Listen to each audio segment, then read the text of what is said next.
Hello there, welcome to the channel or welcome back to the channel. My name is Kain, I'm a League of Legends coach, and if you're interested in getting personal coaching yourself, feel free to check out the link in the description down below. As for today's video, I'm going to be talking about Akali combos. Personally, I believe that Akali combos are very intuitive. It's very straightforward what you have to do, so it's not really, I don't really see them as combos, but it's not always easy to execute them flawlessly or to execute them as smooth as possible. That's why I'm making this guide, not because the combos are hard, but rather because it's always useful to see how to do them in the most optimal way so that they're as smooth as possible. Now, for my runes, don't really pay attention to that. I got Phase Rush just because Phase Rush doesn't deal any extra damage to the target, and later on I will be talking about some numbers to show you some tips and tricks, and then it's useful that I don't have Electrocute or Conqueror. Alright, let's get started. So the first combo is basically just this one. So we do an Q, we walk out of our passive range, so we get the empowered auto attack. We walk to our opponent. It's as simple as that. So we do two Qs here, right? Q, auto attack, Q, auto attack. This looks very simple, but to do it as flawlessly as possible is not always as easy as possible. So I'm going to show you the pointers that you have to pay attention to. First of all, you need to be at maximum range. Right now here, if I click one spec, look, I'm already out of the circle and I can already start walking towards my opponent. Here, look how far I am from my opponent. Look, the distance between me and my opponent. Yet I already proc the auto attack, so I can already start queuing and walking back again. Why is that? Because I'm optimally using my range. So a lot of people, they do stuff like this. Especially onto a moving target, they find it hard to be at maximum range, so they do this. They queue. And now this is way too much distance, so they have to walk all the way like this. And now they keep walking and they auto attack here. This is a lot less efficiently than when you do it like this here. You do Q, you click a little bit back, and now at max range you already do the auto attack and you can Q and immediately do it back. Now that was the first combo, now let's do the second combo. The second combo is just this. That is the second combo, but we have to do this auto attack as well, keep that in mind. So, again, E in, auto attack. This is crucial that you do the auto attack, right? Why? If we do the E, and now we E in and we start queuing, we don't have the empowered auto attack, right? So again, I'm going to show you. E, Q, I don't get the empowered auto attack. I still have the one from my E, but I don't get a new one from my Q. That's because Akali doesn't stack empowered auto attacks. So you always have to do, if you already have an empowered auto attack, you have to do first that auto attack and then you can get a new one. So here, by E-ing, we already get one. If we don't auto attack and we immediately Q, we still have the one of the E, and we don't get the one of the Q. So if we do it properly, we E, proc the empowered auto attack, and now we Q. Now we also get another empowered auto attack, so our second one. So if I do it really slow, E, E, I do auto attack, and now I can proc another empowered auto attack. So it's important here that we pay attention to the fact that we E, but we have to do this auto attack, and now we can Q again. That already also shows us the third combo. It's just a combination of the first and the second combo. The first combo was this one. Right? And the second combo was this one. That's the second combo. If we combine them, we gain this.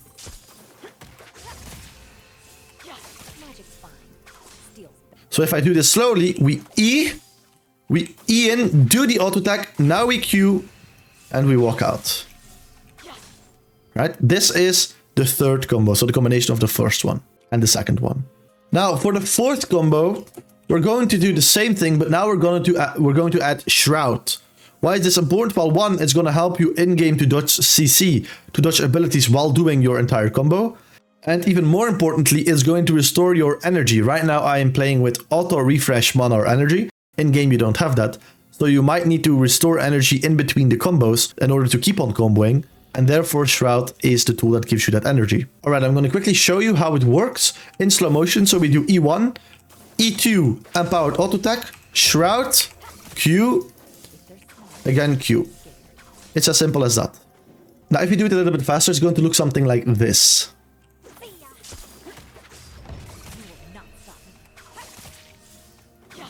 That is the combo, but faster. So all we do is we do the first combo, so this is the second one, auto attack, then we do Shroud, and then we start doing the first combo again. Alright, then we have one more combo like that we can do without ultimate. That's really useful in lane. Let's say you're playing versus an opponent that's a lot stronger than you.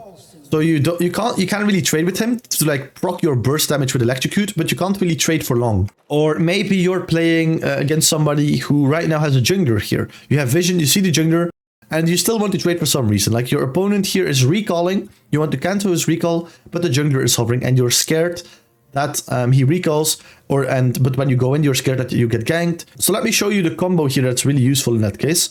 So with the W, we E forward, we start queuing your opponent, and then we go back. Now, obviously, since I'm explaining it slowly, I have to keep in mind the E duration. So here you can see the E only has a certain time, so we have to go back in time. So let me explain it slowly without doing the WE. So let's say I already W and I E forward. Now, once I'm on my opponent, what do? Well, I'm just going to do the standard Q combo, for example. This one. But how long can we be here? Well, from my own experience, I can tell you that especially on a moving target, typically you can only get damage off like this. You do this, one more Q, and you go back. Right? The E not on the target, but the E back to the shroud. So basically, that's what it looks. So you W, E forward, you Q, auto attack Q, and now you're already back. It's very unrealistic to think that on a moving target, you're going to be able to get the full first combo off like this, where you get the empowered auto attack and you do a full another Q and empowered auto attack combo. That's really unrealistic. On some targets, if they're really standing still a lot, you can. But typically, the best you could go for is this. And now one more normal auto attack. But even then, with that one more normal auto attack on a moving target, it's going to be really difficult. And then again, do you want to like risk the fact that your E runs out and that you're stuck here just for one normal basic attack? No. So if you're not feeling comfortable, you just do this. Q, auto attack, another Q, and then we just immediately E back. This is also pretty decent in the sense that look what happens. So here I have enough time to go back, and now I also have my movement speed to walk up again if I want to. Right? So this is the best form of doing this combo. So I'm going to show you once more. The best way to do this combo is just WE forward. And now we immediately back, and we can always walk up if we have to. That's it for the non-ultimate combos. Now let's talk about the ultimate combos. First of all, in order to do the full ultimate combo, we need to be able to know how we do the ult-E combo smoothly. Because there's a difference. Right now, if you do RE, it should look something like this. So, or like, it theoretically should look like this. We do R, then we E, and we go back. And then we can obviously ult through. But this is the part that we want to make smoother, this part here. This part we want to make smoother, right? The part where we ult and E. And that you can do based on timing. Now, this is gonna be funny, but you're not gonna see this in-game. You're not gonna see me do it, but I'm gonna explain to you. If I R-E immediately after each other, so I press E, the millisecond after I press R, it's gonna look like this. This looks slow, right? It looks, when I press RE really quickly, it looks like I do this. R, and only now I E. But that's not the case. What happens is, I R and I already press E here. While I'm in the beginning of my R, I press E here. Yet it looks, so again, I'm gonna do it, RE. But it looks like I do RE. But I do RE already here and not my E here, right? And why does it still look slow, even though I press my buttons really fast? Is because of input buffering. League of Legends works with an input buffer system, where basically if you press R and during your R you press E, and you press it fast enough, the game recognizes, oh, even though you're still in R, you already pressed E. So once your R full ultimate animation is done, then we're gonna do your full E animation. But that's really annoying. It's good and it's annoying. One, I can press RE right now, and my E already hits here. It does it automatically for me later on after my R animation is completed. That's the good part.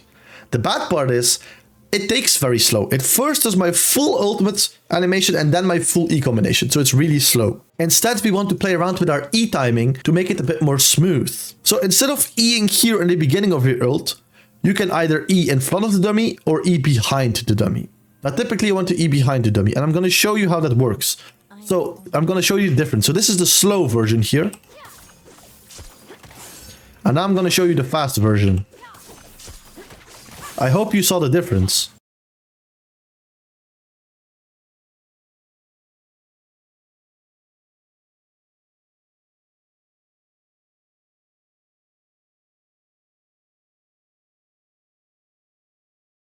But that's the difference. If you press E here in the beginning, then first you're going to do the entire R animation and then only the E. This is slow. And now I'm going to show you fast. You see the difference, right? It's because the fast combo, you do it by Eing here behind the dummy. It might take a bit of practice, but try and do it yourself. Now, there's also something else you could do with this combo. You could actually RE and not end up behind the dummy, but end up in front of the dummy. This takes a bit more practice, and I wouldn't really see a use case for it. But if you guys can find a use case for it, why not? This is a combo guide, so I might as well mention this combo as well, even though I don't really use it. But the way it works, if you want to end up in front of the dummy, I wouldn't know why, but if you want to, you have to do it at max range. So you have to do it at max range. So you walk like here, you walk at max range, and you press E right when Akali is here in front of the dummy. And then you can do like stuff like that, but I wouldn't know why you would want to do that. I haven't found a use case for it, and I'm used to playing Akali against Grandmasters and even Challengers, and I haven't found a use case for it. But obviously you can do that. So in order to do the RE combo where you end up in front of the dummy, instead of having to time your E here when Akali is behind the dummy, you have to time your E when Akali is just in front of the dummy. It might take, again, a bit of practice, but personally I wouldn't pay too much attention because it's not that useful.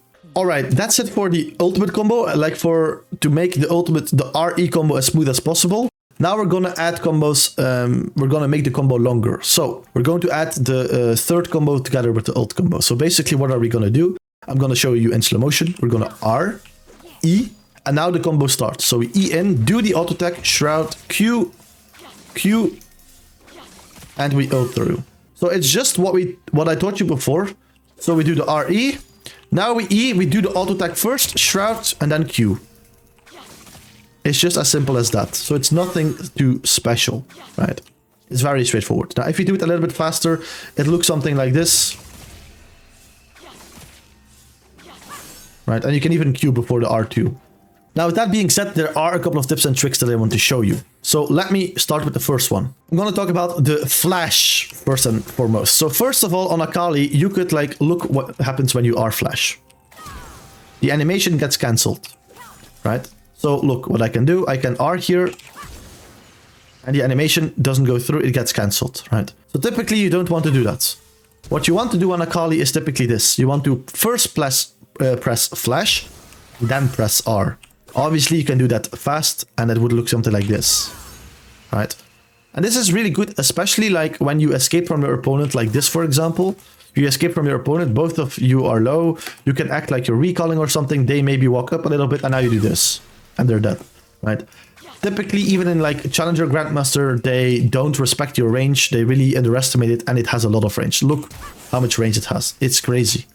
And a lot of people underestimate it. Now, it's the same for your E. You also don't want to flash E. So, for example, look, right now I'm not in E range, right? So I'm not in E range. So you would think that right now if I E flash, so E flash, that I would be in range. It doesn't work like that on Akali. On Akali, you have to flash E, right? Now, typically, why would you want to E flash? You would want to E flash because it's faster. But on Akali, it doesn't work. So on Akali, you're just going to have to do flash E, right? It's just the only thing that you can do. But it's easy to remember because we also want to do flash ultimate. And if we do E, we also want to do flash E. So it's easy to remember. Now on Akali, you could do something like flash Q, which looks something like this. Right? And that doesn't look super smooth. You see there's a minor delay here. But it's the most reliable thing you could do. You could also, for example, now I'm not in range, you could Q flash. Right? It works. But it's not always as reliable, I've seen. Sometimes it doesn't work, and it's not always as reliable, and the difference between the animation time isn't even that big, so I would just flash Q. Right? It's a lot more reliable, so I wouldn't bother to Q flash. So it's quite simple. You always want to press flash first before you use Q, E, and R. Right? That's basically how it works. And now maybe something else, I wouldn't really know why you would ever flash W or W flash, but you can't, right? You cannot W flash. For example, let's say you are maybe you're on this wall and you want to flash and immediately be in pull here. Well, you could flash and then W, and this would be your best way to do it, right? But you can't really W flash. Again, that doesn't work. You can't E flash, you can't W flash, right? So if I W flash here, I'm gonna literally do the same what I just did. So I flash W, my mouse doesn't change, right? It's still here. I'm gonna place my mouse here in just a bit as well. So now if I do W flash, look what happens. My mouse is also here, right? It doesn't work, right? On Akali, you can't W flash. Your shroud can't be input buffered as well. So we're going to have like, if I W flash in lane, it doesn't work, right? It's still here. Whereas if I flash W, look at the difference. If I flash W, it's completely different, right? So you can do that. Also a little fact, if you flash W, look, the shroud sometimes bugs. Where I don't know if I'm the only one who's this happening to, but if you flash W, this happens. Always when you go in, it bugs, right? So it's like completely bugs a little bit. It's not the worst thing in the world, obviously, but it's a fun Easter egg. And that's it for the flash combos. Now I want to talk about some tips and tricks. First of all, let me talk about Rocketbelt. On Akali, your main mythic should be Rocketbelt. You want to buy this in 99% of your games. So let's see what the main thing is about Rocketbelt. The main thing is this. You E and you cancel your E. That's the main thing. You can obviously use Rocketbelt to get in range, but typically the most fancy thing and the most useful thing that I use Rocketbelt for, except for like all-inning my opponent, would be to cancel my E. So like this, right? So this is really useful. For example, let's imagine you are E-ing under a turret, you're doing a turret dive, and this is an Alistar. So you go back, and now you Rocketbelt away, and he failed his knock-up, right? So certain champions that you want to avoid their ability, you can bait out the ability by doing this. You could basically also do that with ultimates. So when you have your second part up, and you want to E, you can also interrupt your E with your ultimate, right? So let me show it a little bit better. So when you E, look, I can cancel my E animation with my ultimate, which is quite interesting. Something that's really interesting, but it's not that easy to do, and it's also not, it doesn't apply in that many games, is what you could do is, look, for example, let's say this is a Lux and you want to avoid the Lux bind. You E, R, flash.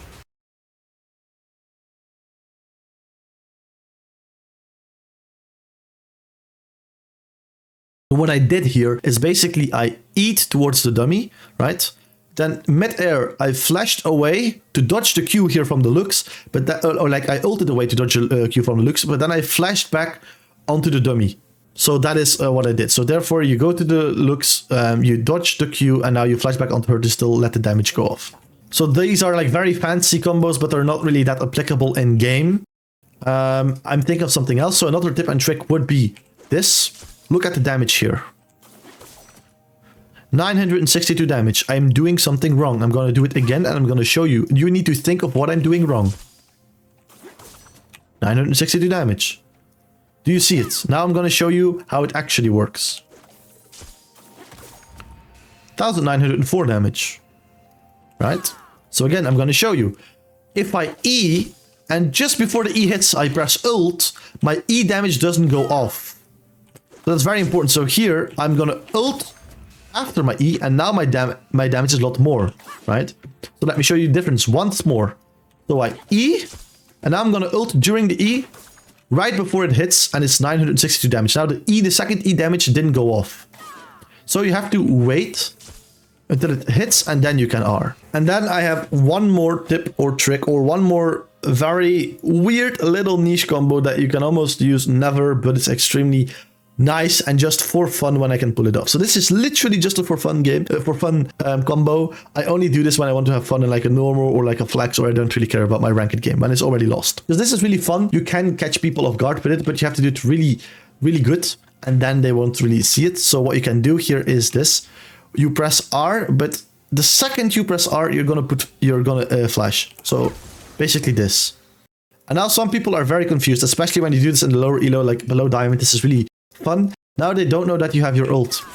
So let's assume your opponent is really low and you're really low. Sometimes you just want to have your ult, your R2, because it gives you a lot of range to execute people. But yeah, you might not have it. You might have to do R1 first. So what you could do, and like I said, this is a very niche thing. Typically, you can just ult over your opponent, but sometimes you're in a situation where your opponent, both of you are low, and during your ult right now, you're dead. You get killed. With your R2, that's different, because your R2 is like instant.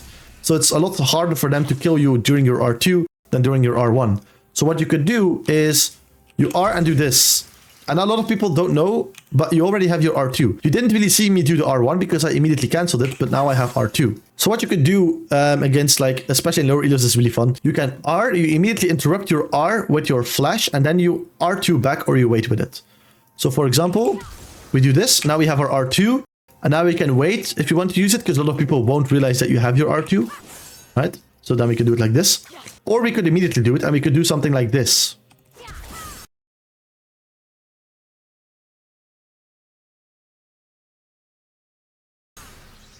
You see the difference? So now what we did is we R'd the one, but since we were scared that we were about to get hit like by a Samira Q or Lux Q or whatever, we immediately flashed. And since we did like the R1, even though we canceled it immediately, we got R2, and now we R2 through our opponent. All right, that's like basically everything you need to know about Akali combos. I showed you like a lot of niche things and a lot of good things, like the most general things as well. So we have a very big, wide variety of combos, from very fundamental combos like this one here, to like more niche combos like the R flash, like the R1 flash cancellation R2 combo that I just showed you. A little tip for those of you who are still in the video at this point, I want to reward you. So the way I practiced these combos was by doing little drills. So whenever I was planning on playing Ranked with Akali on a certain day, before I would play Ranked, I would go into a practice tool, just like I am right now, and I would practice every single combo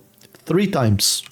Every single combo 3 times. I wouldn't do these fancy combos. You can do that if you want to, but the main combos are basically this. So this is combo 1. Then this is combo 2. And then obviously we have combo 3 where we combine that.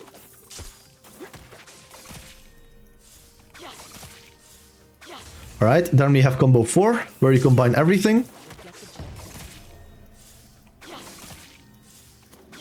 And then last but not least we have combo 5.